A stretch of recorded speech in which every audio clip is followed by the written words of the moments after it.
Assalamualaikum warahmatullahi wabarakatuh. Hello, my name is Sultan Muhammad Tapeda Maiswara. I am 19 years old and currently studying information system at Telkom University. I'm here for this interview and I appreciate the opportunity to share more things about myself. For some advantage, I can say that I'm eager to learn and adapt quickly. I really enjoy learning new things, especially about how technology can solve any business problems. And I always complete tasks and projects on time because I can manage my time for it and break large tasks into small steps. I set deadline for myself, monitoring my own progress and stay patient until the work is finally done. And then I prioritize teamwork and collaborate well with the others because I know that effectivity in collaboration can make work faster, clearer, and more efficient, and it impacts for the overall success of the project. And I take any responsibility for the tasks and projects that I handle because I believe that accountability is essential for some trust and good teamwork.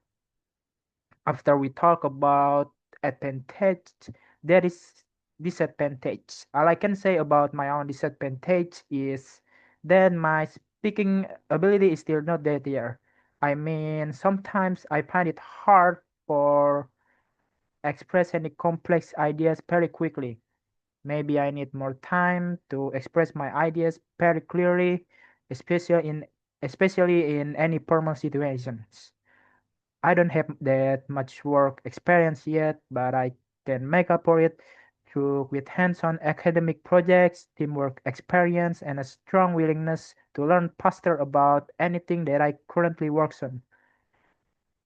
And then sometimes I overlook about any small details in my work, which is it can lead to some any mistake, but I think I can improving this by using checklists and reviewing my work more carefully. Baiklah, di sini saya mengambil posisi yang saya apply, yaitu business analyst. Saya akan membaca dan menjawab beberapa pertanyaan spesifik itu. Yang terdiri dari yang pertama, bagaimana Anda mengumpulkan dan memvalidasi kebutuhan bisnis dari stakeholder? Oke, baik. Di sini saya akan mengumpulkan kebutuhan dengan langkah yang terstruktur, yaitu saya akan mengidentifikasi stakeholder kunci, lalu saya akan melakukan wawancara dengan lebih mendalam, lalu saya akan melakukan workshop atau brainstorming bersama user, lalu saya mengobservasi proses bisnis, mungkin itu kalau misalnya memungkinkan ya. Lalu yang terakhir saya akan mereview dokumen terkait. Untuk memvalidasi lebih lanjut, saya menggunakan prototyping atau wireframe sederhana, membuat user stories atau acceptance criteria, dan mengadakan walkthroughs bersama stakeholder sampai ada persetujuan.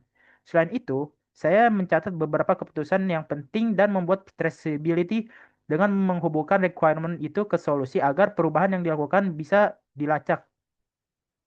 Oke, lanjut. Di sini pertanyaan kedua yaitu apa perbedaan functional requirement dan non-functional requirement. Baik, di sini saya akan menjelaskan mengenai perbedaan functional requirements dan non-functional requirements. Functional requirements ini menjelaskan apa sistem yang harus kita lakukan. Misalnya, sistem itu harus dapat menyimpan dan mengelola data pelanggan. Lalu kita harus menyediakan fitur persetujuan pesanan order approval antara beberapa level user. Lalu kita tuh harus menghasilkan laporan penjualan bulanan secara otomatis atau memvalidasi input sebelum data itu disimpan. Lalu non-functional requirements itu menjelaskan bagaimana sistem itu harus bekerja, bukan fitur yang harus disediakan.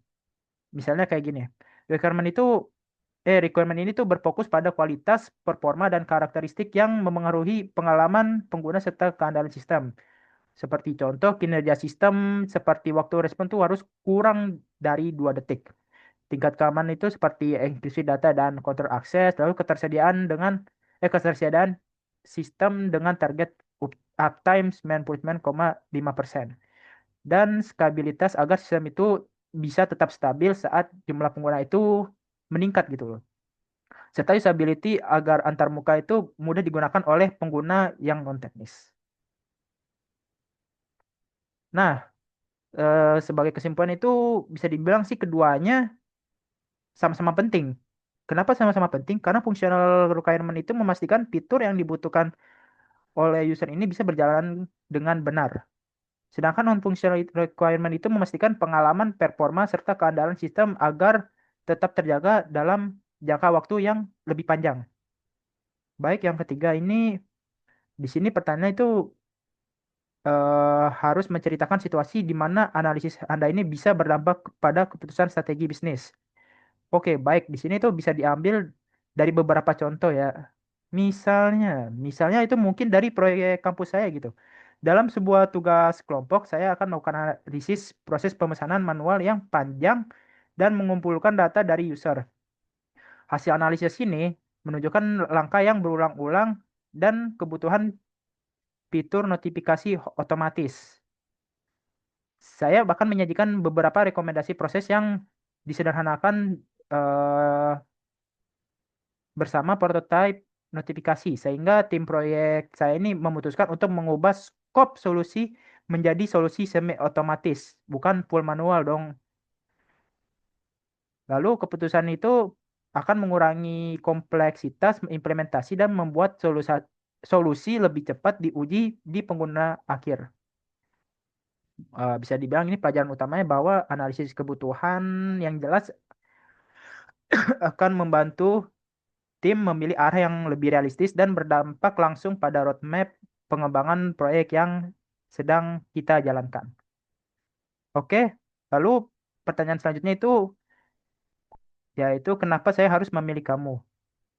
Kenapa saya harus memilih kamu? Kenapa kamu harus memilih saya? Karena saya akan membawa beberapa kombinasi seperti kemauan belajar yang tinggi, lalu disiplin menyelesaikan tugas yang sudah menjadi tanggung jawab saya dengan tepat waktu.